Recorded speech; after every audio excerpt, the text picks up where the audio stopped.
नमस्कार, मैं संतोष सिंह और आज अतश्री खान कथा में बात उस इम्पैक्ट की करने जा रहे हैं जो इम्पैक्ट एक पत्रकार को बहुत सुकून देता है कि चलिए किसी मिशन में हम आगे बढ़े तो जिस बुराई के खिलाफ हमने आवाज उठाई उसका असर दिख रहा है। हम बात ऑपरेशन खान के उस इम्पैक्ट की करने जा रहे हैं जो इम्पैक्ट हैरान करने वाला है। लोग हमको कहते थे कि भाई इस कोचिंग माफिया के खिलाफ आवाज उठा रहे हो, खान 1000 करोड़ का आदमी है, चैनल सहित मिटा देगा तुमको, क्यों इस चक्कर में पड़े हुए हो भाई। तब मुस्कुरा कर चुप हो जाते थे कि देखा जाएगा जो होगा।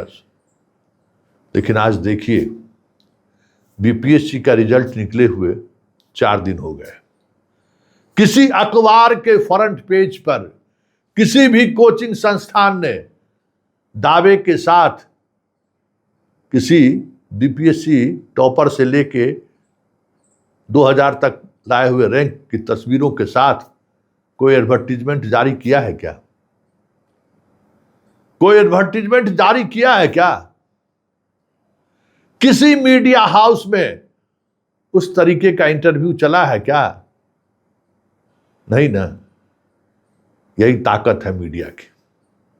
और हम बार बार कहते हैं कि भले माध्यम बदल गया हो, लेकिन अगर आप पत्रकारिता करेंगे तो फिर आपके साथ लोग भी खड़े होंगे, आपकी बातों को लोग गंभीरता से सुनेंगे भी, साथ ही गलत करने से घबराएंगे भी।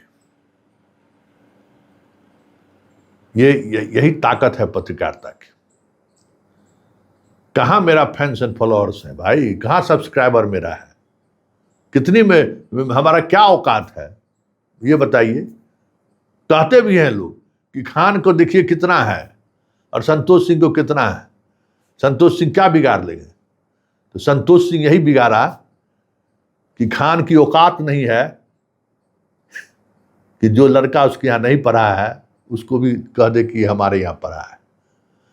अब खान बहुत सतर्क होकर यह काम करेगा, सतर्क होकर वीडियो जारी करेगा, क्योंकि खान को पता चल गया है कि बिहार हो या यूपी हो, चाहे देश का कोई भी हिस्सा हो, अगर हम गड़बड़ी करेंगे तो संतोष सिंह के पास इतना नेटवर्क है कि उस गांव के प्रमुख से, उस गांव के मुखिया से, उस शहर के वार्ड काउंसलर से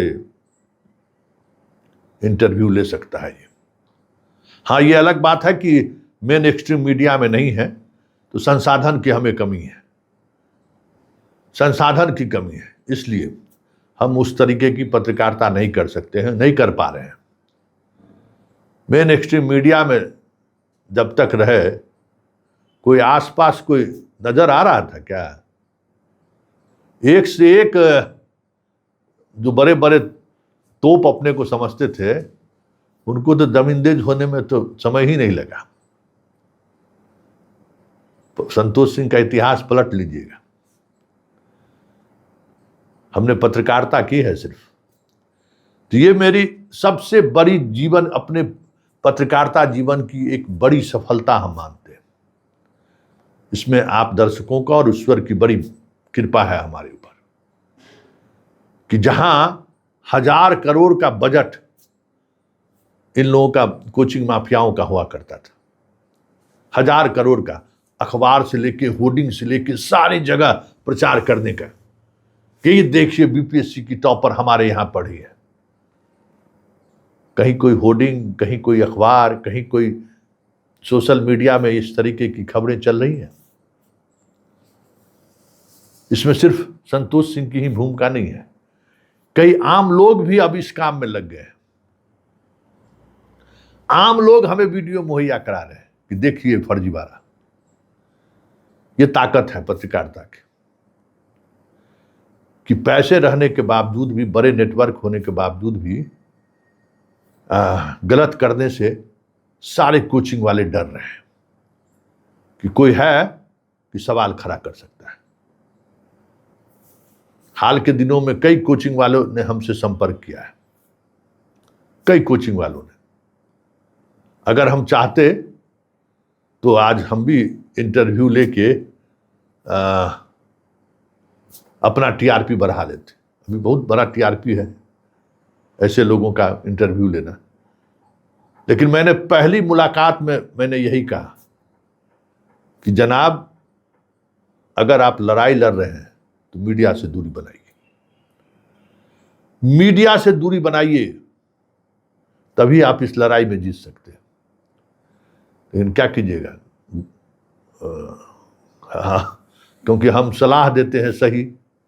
हम भी मान लीजिए यूट्यूब पर थे, हम इंटरव्यू ले लेते, कहते पहले बेटा हमारा इंटरव्यू दो पहले, तब हम फिर आगे बात करेंगे। दे देता इंटरव्यू। लेकिन नहीं, मेरा वहां भी एक एथिक्स है कि हम अगर मिलेंगे तो अलग तरीके से मिलेंगे। हम मिलने के लिए ये शर्त नहीं रखेंगे कि आइए पहले हमारे यूट्यूब चैनल पर जो है सो पहले इंटरव्यू दे दीजिए, कभी नहीं।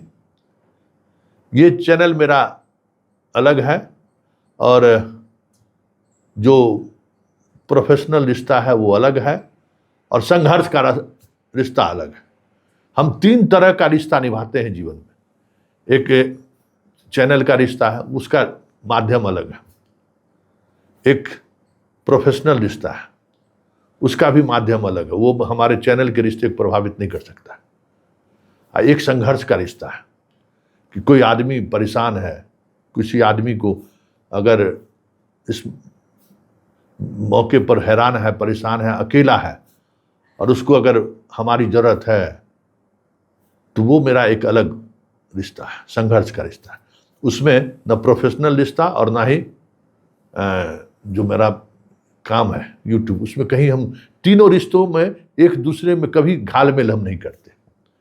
इसलिए हमारी मुलाकात भी हुई तो मैंने कह दिया कि भाई मीडिया से दूरी बनाकर रखो भाई, क्योंकि उसका एक अलग रिदम है, वो अपना सोचता है, वो अपना टीआरपी कैसे आए उसी पर सोचता है। तुम्हारे न्याय की लड़ाई में वो कहीं खड़ा नहीं होगा। और हम जानते हैं कि आज की तारीख में यूट्यूब पर अधिकांश ऐसे लोग हैं, अधिकांश जो आपके इमोशन को एक्सप्लॉइट करके लोगों के बीच परोस कर टीआरपी कमाता है, मतलब व्यूज कमाता है, जो हमें लगता है कि ये पाप है, बहुत बड़ा पाप है। हम उसके लिए लड़ नहीं रहे हैं, हम उसके न्याय की लड़ाई में उसके साथ नहीं है, हम तो अपना उल्लू सीधा कर रहे हैं। खैर वो सवाल नहीं है। सवाल ये है कि ये एक बड़ी नैतिक विजय है कि ऐसे तमाम कोचिंग संस्थान जो बड़े बड़े दावे कर रहे थे पहले, अभी घर बैठे हुए हैं। और आपको हम बता दें कि इस बार, पिछले बार 5 लाख, 2 लाख, 4 लाख में छात्र आगे आकर कह देते थे कि हाँ हम इस कोचिंग संस्थान में पढ़े हैं, और उसका इंटरव्यू लेके या अपने कोचिंग संस्थान में बुलाकर सम्मानित कर देते थे। इस बार 15 लाख तक बोली लगाई गई है, 15 लाख तक। लेकिन कोई तैयार नहीं हो रहा है, कह रहा है कि ना, अभी बिहार का माहौल ठीक नहीं है। कोई कोचिंग वाले ही अगर वीडियो दे दिए संतोष सिंह को कि भाई देखिए ये हमारे यहाँ पढ़ा है, और दावा कर रहा है कि भाई हम फलाने कोचिंग संस्थान में पढ़े हैं, तो हमारा भद पिट जाएगा, हम ये काम नहीं कर सकते। तो सिर्फ कोचिंग संस्थान वाले का भी नहीं, ऐसे छात्र जो कम्पीट किए हैं उनको भी ये एहसास है कि अगर हम गलत करेंगे तो हम एक्सपोज हो सकते हैं। एक मीडिया कर्मी के लिए, एक चैनल चलाने के लिए वालों के लिए इससे बड़ी उपलब्धि ताज क्या हो सकता है। यही ना हम लोगों का परमवीर चक्र है जी। चलिए, अत श्री खान कथा में फिलहाल इतना ही, इजाजत दीजिए, नमस्कार।